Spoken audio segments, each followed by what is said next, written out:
வணக்கம், வாழ்க வளமுடன். நான் உங்கள் ஜோதிடர் மாணிக்கவாசகம் பேசுகிறேன். ஓம் தத் புருஷாய் வக்கரதுண்டாயம் தன்னோ திருப்தி புருஷாய ஓம் ஸ்ரீம் கிரீம் க்ளீம் க்ளோம் கம் கணபதியே நமக. ஓம் கிரீம் ஆதித்யாய சோமாய மங்களாய புதேச குரு சுக்கர சனிப்பேச்ச ராகாவுக்கேதவ நமக. ஓம் ஸ்ரீம் கிளீம் பஞ்சபோத வசிவிசிய ஓம் மங்குரங்கு பஞ்சபோத வசிவிசிய ஓம் லங்குவங்கு பஞ்சபோத வசிவிசிய நங்குவங்கு பஞ்சபோத வசிவிசிய சுவாகா. 9 நவகிரகங்கள் 5 பஞ்சபோதனோட அனுகிரகம் பரிபூர்ணமாக அனைத்து ஜோதிட அன்பர்களுக்கும் ஆன்மீக பெரியோர்களுக்கும் அனைத்து மக்களுக்கும் கிடைக்க எம்பெருமான் முருகப்பெருமான மனதார நான் பிரார்த்தனை பண்றேன். ஓம் சரவண பவாய் நமக.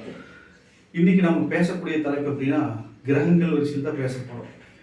மிதுன லக்னத்திற்கு சந்திர பகவான் நின்ற ஸ்தான பலன்கள் என்ன அப்படின்னு தான் பார்க்க போறோம். ஜென்ரலா பார்க்க போறோம். ஓகேங்களா? சந்திரனை பத்தி பேசும்போது வளர்பிறை தேய்பிறை அப்படிங்கிற 2 அம்சங்கள் இருக்கு.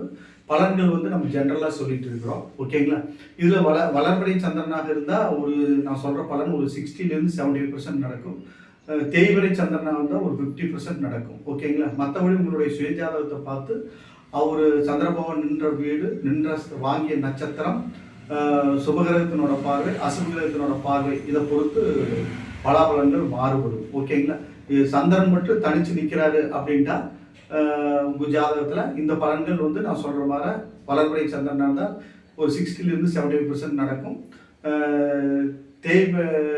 தேய்பிறை சந்திரனா தான் 50% நடக்கும். என்ன காரணம் அப்படின்னு பார்த்தோம்னா நாம அவர் வாங்கிய நட்சத்திரம் என்னன்னு நம்ம பார்க்கறது இல்லை. ஓகேங்களா? ஜென்ரலா இந்த ஸ்தானாதிபதி இந்த ஸ்தானத்துக்கு போய் நின்னா என்ன பலன் அப்படிங்கிறது மட்டும்தான் ஜென்ரலா நம்ம பார்த்துட்டு வரோம். ஓகேங்களா?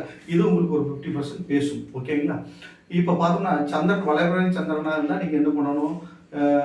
அந்த சந்திர தசை நடக்குது அல்லது சந்திர புத்தி ஏதோ ஒரு தசை நடக்குது, அது அந்த சந்திர புத்தி வரும் காலங்களில் நீங்கள் பராசக்தி வழிபாட்டை வச்சுக்கணும். தேய்பிறை சந்திரனாக நீங்கள் இருந்தீங்கன்னா அதாவது பத்ரகாளி வழிபாடு அல்லது எச்சினி வழிபாடு, எச்சினி தேவியோட வழிபாட்டை நீங்கள் வச்சுக்கலாம். வச்சுட்டிங்கன்னா உங்களுடைய அந்த கெடுபலன்கள் குறைஞ்சி நன்மைகள் அதிகமாக நடக்கும். ஓகேங்களா? இப்போ நாம் பார்க்கக்கூடியது பார்த்தோம்னா மிதுன லக்னத்திற்கு சந்திர பகவான் என்ற ஸ்தானங்கள்ல என்னென்ன பலன் அப்படின்னு நான் பார்க்க போறோம். ஓகேங்களா? மிதுன லக்னம் அப்படின்னு பார்த்தோம்னா காலபுருஷத்துக்கு 3வது லக்னம். ஓகேங்களா? இது மிதுன லக்னம் புதனோட வீடு, புதன் அதிதேவதை. ஓகேங்களா? அவருக்கு சந்திரன் 2 குடையவரா வர்றாரு. சந்திரன் கடகம் 2 குடையவரா வர்றாரு. அவர் அந்த இடத்துல நிற்கும் போது 2 குடையவர் லக்னத்துல நிற்கும் போது நல்ல நுண்ணறிவு, அறிவு, தெளிவான சிந்தனை, கல்வியில ஞானம். ஏன்னா 2ஆம் இடம் குடும்பஸ்தானம், வாக்குஸ்தானம், கல்வி ஸ்தானம். ஓகேங்களா? இந்த மாதிரி ஒரு அமைப்பில் வர்றதுனால அதுக்குண்டான சந்திரபவன் அவர் அங்கே இருக்கும்போது நல்ல முன்னேற்றங்கள் ஏற்படும். வளர்பிறை சந்திரனால அற்புதமான பலாபலன்கள் நடக்கும். கல்வியின் மேன்மை, குடும்ப ஒற்றுமை, ஓகேங்களா, வாக்கு சாதுரியம், பேச்சு சாதுரியம் எல்லாமே ஏற்படும். நன்மைகள் அதிகமாக நடக்கும். ஓகேங்களா? தேய்பிறை சந்திரனா இருந்தால் அதை பார்த்து அது குரு பார்வை மற்ற கிரகத்தோட பார்வையை அனுசரித்து தான் நம்ம பலன்கள் சொல்ல முடியும். ஓகேங்களா? ஆனால் 2 குடையவன் லக்னத்தில் அமைகிறது ரொம்ப யோகம். தனஸ்தானம் தனம் எனி டைம் புழங்கிட்டே இருக்கும். ஒன்றும் ப்ராப்ளம் இருக்காது. நன்மைகள் அதிகமாக நடக்கும். எந்த ப்ராப்ளமும் இல்லை. ஓகேங்களா?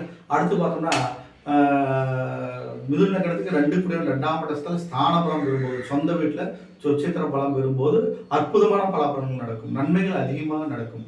நல்ல படிப்பு, ஞானம், கல்வி, குடும்ப ஒற்றுமை, சகல காரியங்களில் வெற்றி ஏற்படும். நன்மைகள் மிகுதியாக நடக்கும். தனகாரன் தனஸ்தானத்தில் நிற்கும் போது அற்புதமான பலாபலன்கள் நடக்கும். ஓகேங்களா? அது சொந்த வீடு, ஆட்சி பலம் நல்லா இருக்கும், சூப்பராக இருக்கலாம். ஓகேங்களா? அடுத்து பார்த்தோம்னா 2 குடையவன் 3ஆம் இடம் சிம்மத்தில் போய் இருக்கும்போது இதுவும் நல்ல ஸ்தானம் தான். ஓகேங்களா? அருமையான பலாபலன்கள் நடக்கும். தைரிய வீரிய வெற்றி ஸ்தானம். அந்த இடத்துல எந்த நட்சத்திரம் மேலே அது பொறுத்து இருக்கு. என்ன அந்த இடத்துல நிற்கும்போது சந்திரன் நிற்கும்போது சிம்மராசியாக இருக்கும்போது எந்த நட்சத்திரம் வாங்கினாலும் அதுக்கு தகுந்த மாதிரி பலன்கள் மாறுபடும். நன்மைகள் அதிகமாக நடக்கும். தைரியம் அதிகமாகும். எதையும் துணிந்து செய்யக்கூடிய ஒரு ஒரு ஒரு ஒரு தைரியத்தை கொடுப்பார். ஓகேங்களா? சந்திர பகவான் மனோதகாரம் இல்லையா, மனம் திடமாக இருக்கும். ஓகேங்களா? அவர் 3ஆம் இடம் மறைவு ஸ்தானமாக இருந்தாலும் அது வெற்றி ஸ்தானமாக இருந்தாலும் 2 கூட நாங்கள் போய் இருக்கும்போது சூரியனோட நட்பு வீடுங்கிறதுனால தைரியம் மேன்மைப்படும். நன்மைகள் அதிகமாக நடக்கும். அடுத்து பார்த்தோம்னா 4ஆம் இடம் கன்னி ராசியில 2 குடையவன் இருக்கும்போது வீடு வாசல், சொத்து, சுகம் எல்லாமே ஏற்படும். சம்பாதிச்சு தன்னுடைய சொந்த உழைப்புல வீடு வாசல் அமையக்கூடிய ஒரு வாய்ப்பு ஏற்படும். தனத்தை சம்பாதித்து இவரே இந்த ஜாதகரே சம்பாதித்து வீடுகள் கட்டக்கூடிய ஒரு அமைப்பு ஏற்படும். அதே மாதிரி வீடுகள் மூலமாக இவருக்கு பணம் ஏற்படும். வண்டி வாகனங்கள் மூலமாக யோகம் ஏற்படும். வண்டி வாகனங்கள் மூலமாக யோகங்கள் ஏற்படும். தனகாரன் 2ஆம் இடத்துல இருக்கும்போது அதன் மூலமாக கூட அதை ஒரு பிஸ்னஸாக பண்ணி கூட அதன் மூலமாக சம்பாதிக்கக்கூடிய பாக்கியம் கூட ஏற்படும். அதனால தனம் 2 குடையவன் 4ஆம் இடம் போயிருக்கும்போது வீடு வாசல் சொத்து சுகம் தாயார் சொல்லக்கூடிய அமைப்பு இதெல்லாம் 4ஆம் இடம். கற்பு ஸ்தானம், வீரியஸ்தானம் எல்லாமே அந்த இடம் தான். ஓகேங்களா? அந்த இடத்துல பார்த்தோம்னா குலதெய்வத்தை பற்றி சொல்ற இடம் அந்த இடம் தான். அதனால சகல அனுகிரகமும் கிடைக்கும். நன்மைகள் அதிகமாக நடக்கும். 2 கூட 4ஆம் இடத்துல போய் அமரும் போது நற்பலன்கள் மிகுதியாக நடக்கும். ஓகேங்களா? அடுத்தது பார்த்தோம்னா 2 கூடிய சந்திரன் 5ஆம் இடம் பூர்வமுடி ஸ்தானம். இங்கே போய் அமையும்போது இங்கேயும் அற்புதமான பலாபலன்கள் நடக்கும். 4ஆம் இடத்துல என்ன பலன்கள் சொன்னோமோ அதுவே மிகுதியாக நடக்கும். புத்திர பெண் குழந்தைகள் மூலமாக அதிக முன்னேற்றம் ஏற்படும். பெண் குழந்தைகள் இவருக்கு பிறந்ததுன்னா நல்ல மேன்மையான பலாபலன்கள் ஏற்படும். 2 பெண் குழந்தைகள் மூலமாக லாபங்கள் அதிகமாகும். ஏன்னா 2 தனகாரங்கிறதுனால அந்த குழந்தைகள் நன்கு படித்து பெரிய உத்தியோகத்துக்கு போய் அது மூலமாக சம்பாதிச்சு தாய் தகப்பனை பார்க்கக்கூடிய ஒரு அமைப்பு ஏற்படும். இது குரு பார்த்தானா நல்லா இருக்கும். ஏன்னா பெண் குழந்தைகள் அதிகமாக பிறக்கும். சந்திரன் அங்கே போய் ஆகும்போது பெண் கிரகம், அது பெண்ணோட ராசி, சுக்கிரன் ராசி. அதனால பெண் குழந்தைகள் அதிகமாகும். பெண் குழந்தைகள் மூலம் லாபங்கள் அதிகமாகும். ஓகேங்களா? அடுத்தது பார்த்தோம்னா 2 குடையவன் 6ஆம் இடம். 6ஆம் இடம் விருச்சிகம்.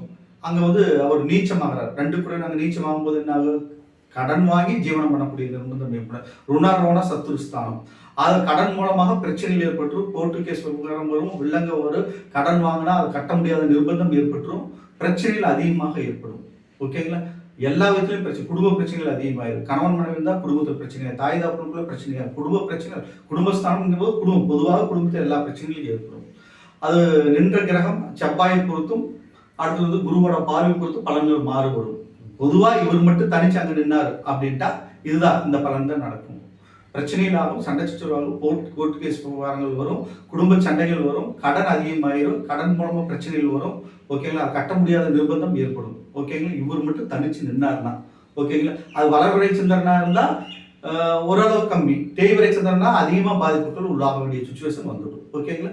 அது வேற அதை செவ்வாய் பொறுத்த அந்த அவர் நின்ற இடம் செவ்வாய் பகவானை பொறுத்தும் குரு பார்வையை பொறுத்தும் அவங்க வாங்கிய நட்சத்திராதிபதிகள் எந்த பொசிஷன் இருக்கிறார் அப்படிங்கிற பொறுத்தும் மாறுபடும். ஓகேங்களா?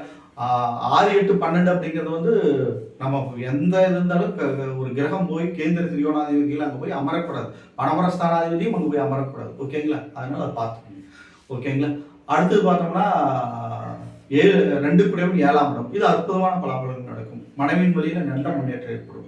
மனைவின் மூலமாக தனம் சேரும். ஓகேங்களா? மனைவின் மூலமாக தனம் சேரும். நல்ல குடும்ப பெண்மணி மனைவியாக வர்றதுக்கு வாய்ப்புகள் அதிகம். ஓகேங்களா? பிஸ்னஸ் பார்ட்னர் நல்ல பார்ட்னராக அமைக்க வாய்ப்பு. ஏன்னா குருவோட வீடு அங்கே சந்திரன் போய் 2 குடையவன் போய் சேரும்போது பணத்துக்கு அதிபதி தனகாரன் பணத்துக்கு அதிபதியோட குருவோட வீட்டில் போய் அமர்வது அற்புதமான யோகங்கள் நடக்கும். நன்மைகள் அதிகமாக நடக்கும். அடுத்தது 8ஆம் இடம் மகரம். இது ஒரு பேடு தான். ஓகே, 6, 8, 12 மறையக்கூடாதுன்னு நான் சொல்லியிருக்கிறேன். இங்கே அங்கே போய் மறையும் போது சனியோட வீடு உணர்ப்பு தோஷத்தை ஏற்படும். 1, 2வது காரிய தடைகள் ஏற்படும். எல்லா விதத்திலையும் தடை தாமதங்கள் ஏற்படும். களத்திர அமையறதே கஷ்டம். களத்திரஸ்தானம் 8ஆம் இடத்துல போய் அமையும் போது கஷ்டங்கள் அதிகமாகும். அது எந்த நட்சத்திரம் திருவோண நட்சத்திரம் அங்கே இருக்குது அந்த நட்சத்திரம் ஓரளவுக்கு நல்லா இருக்கும். அப்புறம் குரு பார்வை, செவ்வாயோட பார்வை, செவ்வாய் சேர்க்கை, செவ்வாய் அங்கே உச்சமாயி செவ்வாயோட சேர்க்கை பெற்றிருந்து ஓரளவுக்கு நன்மைகள் நடக்கிறதுக்கு வாய்ப்புகள் உண்டு. ஓகேங்களா? அது செவ்வாய் அங்கே உச்சமாய் அங்கே வந்தாலும் கூட அவர் 6 குடையவனாக வர்றாரு இல்லையா? 6 குடையவன் 11 குடையவனாக வரும்போது அந்த அளவுக்கு நற்பலன்கள் நடக்கிறதுக்கு வாய்ப்புகள் இல்லை. ஆனால் இருந்த போதிலும் தனிச்சு அவர் போய் நிற்கும் போது நன்மைகள் நடக்கிறது கஷ்டம். 8ஆம் இடத்துல சந்திரன் போய் மறையும் போது உடல் உபாதைகள், உடல்பிணிகள், நோய் நொடிகள் எல்லாமே ஏற்படும். கடன் பிரச்சனைகளோடு ஏற்படும். கடன் பிரச்சனை, கடன் மூலமாக அவமானம் அசிங்கமெல்லாம் ஏற்பட்டுரும். மெயின் நோய் ஏற்பட்டுரும். உடல் உபாதைகளை தந்துடும். ஓகேங்களா? ரொம்ப கேர்ஃபுல்லாக இருக்கணும். சளி தொந்தரவு தந்துடும். அதிகமாக வீசிங் ப்ராப்ளம்லாம் வந்துடும். எனக்கு இந்த மாதிரி சந்திரன் போய் 8ல் மறையும் போது அந்த மாதிரி தொந்தரவுகள் எல்லாம் வரும். ஓகேங்களா? இதயம் சம்மந்தப்பட்ட கோளாறுகள் எல்லாம் கூட ஏற்படும். ரொம்ப கேர்ஃபுல்லாக இருக்கணும். மெடிக்கல் ட்ரீட்மெண்ட்டில் எடுத்துக்கணும். ஓகேங்களா? 2 குடையவன் 8ஆம் இடம் போயிருக்கும்போது குடும்ப உறுப்பினர்களுக்கு உடல் உபாதைகள், உடல் பிணிகள் எல்லாம் ஏற்படும். 8ல் அவ்வளோ சீக்கிரம் சந்திரன் போய் மறையக்கூடாது. மறைஞ்சால் கஷ்டங்கள் அதிகமாகும். சந்திராஷ்டமனாவே பிரச்சனை தான். அதில் 8ஆம் இடத்துலேயே லக்னத்துக்கு 8ஆம் இடத்துல சந்திரன் போய் மறைஞ்சு சனியோட சேர்ந்துருந்தாங்கன்னா ரொம்ப கஷ்டம். சனியோட பார்வை விட்டு உட்பட்டு அமர்ந்திருந்தாலும் ரொம்ப கஷ்டம். ஓகேங்களா? அதனால் அது பார்த்து தான் ஜாதகத்தை பார்த்து தான் பலன்கள் மேம்படணும். ஆனால் இப்போ நான் சொல்கிறது 100% ரொம்ப கஷ்டங்கள் அதிகமாகுது. ஓகேங்களா?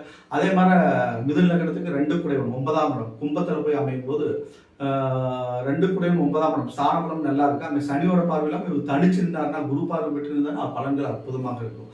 வாக்கிஸ்தானம் 9ஆம் இடம் தந்தையார் மூலமாக பணம் காசுகள் ஏற்படுறது, நன்மைகள் ஏற்படுறது, ஒரு கோயில் விசேஷங்களுக்கு போகிறது, புண்ணிய யாத்திரைகள் போகிறது, நற்பலன்கள் மிகுதியாக நடக்கும். கடல் நடந்த தேசத்துல எல்லாம் போய் தெய்வ தரிசனம் பண்ணிட்டு வர்றது, இந்த மாதிரி பலன்கள் எல்லாம் கும்பத்தில் இருக்கக்கூடிய சந்திரன் தரக்கூடிய வல்லமை உள்ளவர். ஓகேங்களா? அது தனிச்சு நிற்கும் போது அல்லது குரு பார்வை பெற்று நிற்கும் போது இந்த பலன்கள் நடக்கும். அடுத்து பார்த்தோம்னா மிதுன லக்னத்துக்கு 10ஆம் இடம் 10ஆம் இடங்களும் குருவோட வீடு. இது அற்புதமான பலாபலன்கள் நடக்கும். ஓகேங்களா?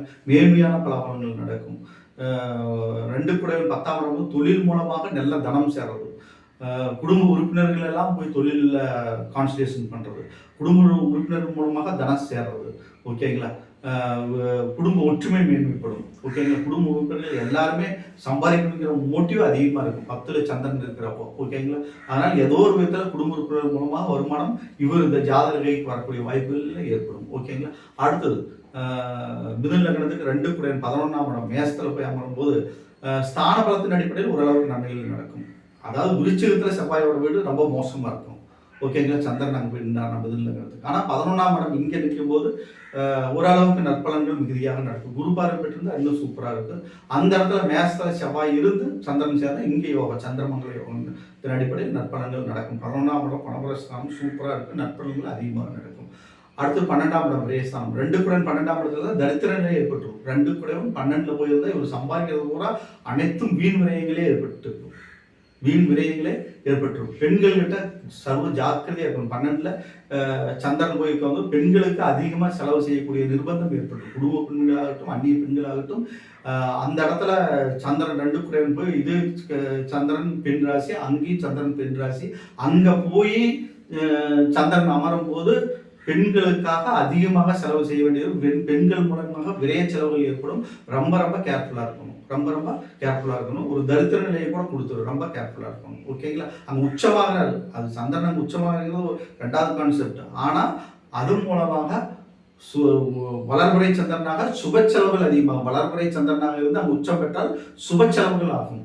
அதே தேய்வரை சந்திரனாக இருந்து அங்கே போய் உச்சம் பெற்றார்னா அசுப செலவுகள் வீண் செலவுகள் அதிகமாகும். இதுதான் சிம்பிள் லாஜிக். பெண்கள் மூலமாக அதிக வீண் செலவுகள் வரும் தேய்வரை சந்திரனாக இருந்தார். ஓகேங்களா? இதான் கான்செப்ட். அதுக்கு தகுந்த மாதிரி நீங்கள் பார்த்துக்கலாம். ஓகேங்களா? இப்போ சந்திரன் வந்து 12 ஸ்தானங்களில் நின்ற பலாபலன்களை பொதுவாக ஜென்ரலாக பார்த்தோம். ஓகேங்களா? இந்த வீடியோ உங்களுக்கு பிடிச்சிருந்தா சப்ஸ்கிரைப் பண்ணுங்கள், பெல் சிம்பிள் அமைக்கிங்க, உங்கள் ஃப்ரெண்ட்ஸ்க்கெல்லாம் ஷேர் பண்ணுங்கள். ஓகேங்களா? என்கிட்ட நீங்கள் ஜாதகம் பார்க்கணும், சோழி பிரச்சனை பார்க்கணும், திருமண பொருத்தம் பார்க்கணும்னா என் நம்பருக்கு நீங்கள் கான்டாக்ட் பண்ணுங்கள். வணக்கம், வாழ்க வளமுடன்.